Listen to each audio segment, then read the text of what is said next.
পরিযায়ী শ্রমিকদের জন্য বিশেষ চিন্তা ভাবনা জঙ্গিপুর লোকসভার সাংসদ খলিলুর রহমানের। তিনি বললেন, আগামী দিনে যারা বাইরে রাজমিস্ত্রির বা অন্য কোনো কাজে বের হবে তারা যেন গোপালনগর জঙ্গিপুর তৃণমূল জেলা কার্যালয়ে একটি অফিস খোলা হবে, সেখানে তারা তাদের নিজেদের পরিচয়পত্র দিয়ে নাম নথিভুক্ত করে বাইরে যাওয়ার নির্দেশ দিলেন জঙ্গিপুর লোকসভার সাংসদ খলিলুর রহমান। কোনো শ্রমিক যদি বাইরে কোনো দুর্ঘটনার কবলে পড়ে তবে তাদেরকে হন্যে হয়ে কোনো অ্যাম্বুলেন্স বা কোনো গাড়ি খুঁজতে হবে না, এই মেন অফিসে জানালেই তারাই ব্যবস্থা করে দেবেন। পরিযায়ী শ্রমিকদের এই রকম চিন্তা ভাবনায় জঙ্গিপুরবাসীর মন জয় করে নিয়েছেন সাংসদ। এটি একটি অ্যাপসের মাধ্যমে কাজ হবে। এই অ্যাপসের কাজ শুরু হবে আগামী সপ্তাহ থেকে, অর্থাৎ 19/6/2024 তারিখ বুধবার থেকে। জঙ্গিপুর থেকে তরিকুল শেখের রিপোর্ট, জঙ্গিপুর টিভি। আমাদের জঙ্গিপুর বিধানসভার আমাদের প্রিয় বিধায়ক সম্মানীয় জাকির সাহেবের উদ্যোগে ওনার নেতৃত্বে আজকে সম্বর্ধনা সভা আর কি, যে সম্বর্ধনা জঙ্গিপুর লোকসভার বিজয়ী প্রার্থী খলিলুর রহমানকে, এবং এই যে জয় আমাদের, এই জয় আমি জঙ্গিপুর লোকসভাবাসীকে,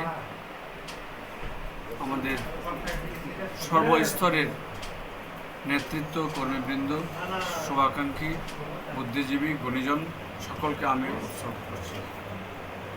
সর্বোপরি আমাদের জননেত্রী মমতা ব্যানার্জি এবং আমাদের নেতা অভিষেক ব্যানার্জি মহাশয়, তিনাদের যে জঙ্গিপুর লোকসভার প্রতি যে সহযোগিতা ছিল, তিনাদেরকে আমি কৃতজ্ঞতা জানাই সকলকে। এবং এই জয়ের কৃতিত্ব যেমন একদিকে আমাদের জননেত্রী মমতা ব্যানার্জি, নেতা অভিষেক ব্যানার্জি, ঠিক পাশাপাশি আমাদের 7টি বিধানসভার বিধায়ক থেকে শুরু করে ব্লক সভাপতি, অঞ্চল সভাপতি, বুথ কর্মীবৃন্দ, ঠিক তেমনটাই পাশাপাশি শাখা সংগঠনের যেনারা জেলা সভাপতি থেকে, ব্লক সভাপতি থেকে, অঞ্চল কর্মী, সকলের প্রয়াসের আমরা ফল হচ্ছে আমরা আমাদের পার্টি আমাদের জিততে পেরেছে, প্রার্থী হিসাবে আমি জিততে পেরেছি। আমি সকলকে আরও একবার কৃতজ্ঞতা জানাচ্ছি। জঙ্গিপুর 1 নম্বর বিধানসভায় কিন্তু তৃণমূল লিড দিতে পারেনি, কি খামতি বলে মনে করছেন? আমরা সেগুলো মূল্যায়ন করছি আর কি, মূল্যায়ন করে আমরা নিশ্চয়ই আপনাদেরকে আগাম জানিয়ে রাখছি। জঙ্গিপুর লোকসভার 7টি যে বিধানসভা, এই 7টি বিধানসভা 2026-এ আমাদের নেত্রী মমতা ব্যানার্জির হাতে আমরা আবারও তুলে দেব, এটা আপনাদেরকে জানিয়ে রাখবো। আমাদের কোথাও ত্রুটি, কোথাও আমাদের ঘাটতি আছে, আমরা সেটা মূল্যায়ন করতেছি। নিশ্চয়ই আমরা এই পবিত্র ঈদের পরে এগুলোকে আমরা সংশোধন করে আমরা নিশ্চিতভাবে আগামী দিনে সংগঠনকে আরও মজবুত জায়গায় নিয়ে গিয়ে আমরা ভালো ফল করবো ইনশাআল্লাহ। এটুকু দলের মধ্যে যারা গাদ্দারি করেছে এই বিষয় নিয়ে আপনাদের বিশেষ একটি কমিটি গঠন হয়েছে, যেটা অভিষেক বন্দ্যোপাধ্যায় এই বিষয়টি হ্যান্ডেল করছে। এই বিষয় নিয়ে আপনারা কতটা?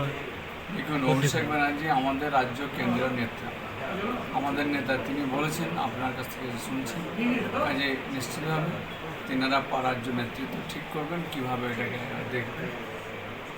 আমরা যতদূর জানি রাজ্য নেতৃত্ব একটা টিম পাঠাবে রাজ্যের প্রতিটি 42টি লোকসভাতে, সেখানে যেখানে জিতেছে সেখানেও কী হয়েছে, যেখানে আমরা হেরেছি সেখানেও কী হয়েছে, সবটাই জানার জন্য একটা রিপোর্ট তিনারা আমাদের নেত্রীর হাতে তুলে দেবেন। তাহলে কি পালাবদল দেখতে পাওয়া যাবে বিভিন্ন ব্লক এবং বিভিন্ন স্তরে? না, এই ব্যাপারে এটা আমাদের মন্তব্য, আমরা এটা জানি না, এটা মন্তব্য। ওকে, থ্যাংক ইউ। সভাবাসীকে আমরা জানাইতেছি যে আমাদের রাজ্য সরকারের একটা অ্যাপস আছে আর কি, যে অ্যাপসের মাধ্যমে যে সমস্ত পরিযায়ী শ্রমিক বাইরে রয়েছে তাদের রেজিস্ট্রেশন হচ্ছে, কিন্তু আমার যতদূর মনে হচ্ছে এই রেজিস্ট্রেশনটা ইনকমপ্লিট। হ্যাঁ, যার ফলে আমরা জঙ্গিপুর পার্টি অফিসে আমরা একটা অফিস করছি আর কি, যেটা ঈদের পরের দিন থেকে হয়তো আরম্ভ হয়ে যাবে। ছেলেও রেডি হয়ে গেছে, ইনফ্রাস্ট্রাকচারও রেডি হয়ে গেছে, যেটার মাধ্যমে তারা নিজের যে পরিযায়ী শ্রমিকদের কনফার্ম করে নেওয়া যে তাদের রেজিস্ট্রেশনটা আছে কিনা, বা না হয়ে থাকলে তাদের রেজিস্ট্রেশনটা করে নেওয়া। সেটা কোথায় করছেন? এই আমাদের খড়গপুর পার্টি অফিস নিচে, জেলা পার্টি অফিসের থেকে শুরু হবে এটা, ধরুন না 19 তারিখ থেকে সকাল থেকে শুরু হবে। সকাল থেকে একটা টাইম নির্দিষ্ট হবে। আমরা এটা আবারও সোশ্যাল মিডিয়ায় হোক, আমরা মাইকিংয়ের মাধ্যমে হোক, আমরা লোকসভাবাসীকে জানাবো যে এই টাইমের মধ্যে থেকে এই কাজটা হবে। এতে দেখুন কি হচ্ছে, মানে সাধারণ মানুষ যারা কাজের জন্য বাইরে গিয়ে থাকছে, আমরা তিনাদেরকে পরিযায়ী বলছি।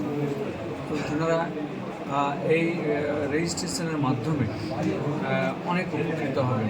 আমরা দেখতে পাই, জানতে পারি যে কেউ দুর্ঘটনায় মারা গেল, তাকে হয়তো অ্যাম্বুলেন্সে নিয়ে আসতে হচ্ছে, কিন্তু অ্যাম্বুলেন্সে ওই যে পরিবারের লোক নিয়ে আসছে তখন আর করতে হবে না।